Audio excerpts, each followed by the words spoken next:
Bagus Jabin umur 16 tahun, pimpinan perang melawan Belanda. Pertempuran di Kandang Haur, Indramayu. Jangan lupa di-subscribe dulu, agar selalu menyimak sejarah Nusantara berikutnya. Terima kasih. Assalamualaikum warahmatullahi wabarakatuh. Pada tanggal 8 Desember 1816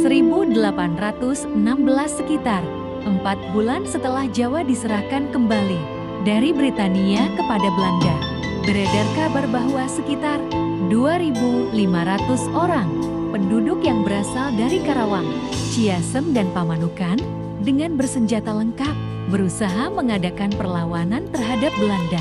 Kelompok perlawanan rakyat tersebut dipimpin oleh seorang pemuda berusia 16 tahun yang bernama Bagus Jabin.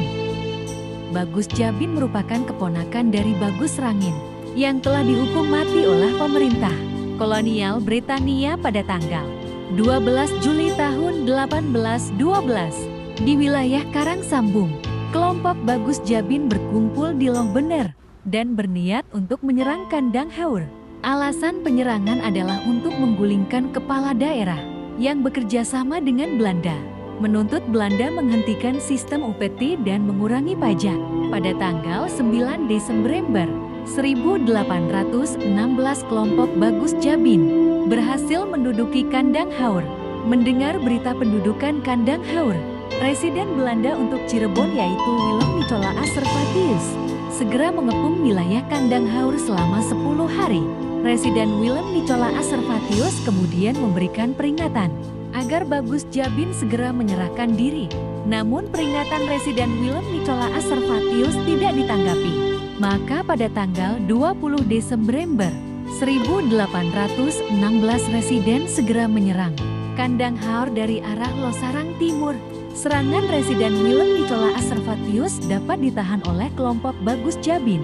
Residen Priangan Jaren Willem Casimir van Mottman turut mengirim pasukannya yang berangkat melalui Wanayasa. Pasukan Residen Priangan Jaren Willem Casimir van Mottman diperkuat oleh pasukan Belanda yang dipimpin oleh Raden Adipati Adiwijaya, putra Bupati Sumedang Pangeran Kusumah Dinata IX, yang juga merupakan Bupati Limbangan sejak 1813. Sekarang bagian dari Kabupaten Garut. Pasukan keduanya kemudian berkumpul di Losarang.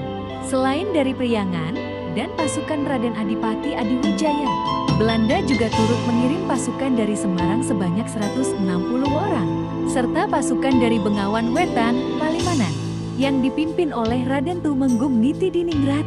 Besarnya pasukan bantuan Belanda membuat kelompok Bagus Jabin terdesak. Anggota kelompok Bagus Jabin yang hendak menyelamatkan diri menyeberangi Cimanuk di sebelah selatan dan timur harus berhadapan dengan pasukan Belanda yang datang dari arah Cirebon. Dari peristiwa pertempuran Kandang Haur, hanya 25 orang kelompok Bagus Jabin yang berhasil menyelamatkan diri. Sementara 500 orang lainnya berhasil ditangkap, 100 orang mengalami luka berat, dan 60 orang tewas dalam pertempuran tersebut. Sementara dari pihak Belanda, 15 orang tewas, termasuk di dalamnya 4 orang asing dan 11 orang pribumi. Kelompok Bagus Jabin yang berhasil ditawan kemudian dibawa ke Cianjur untuk diadili. Demikianlah sejarah kali ini, dan nantikan sejarah berikutnya. Terima kasih. Wassalamualaikum warahmatullahi wabarakatuh.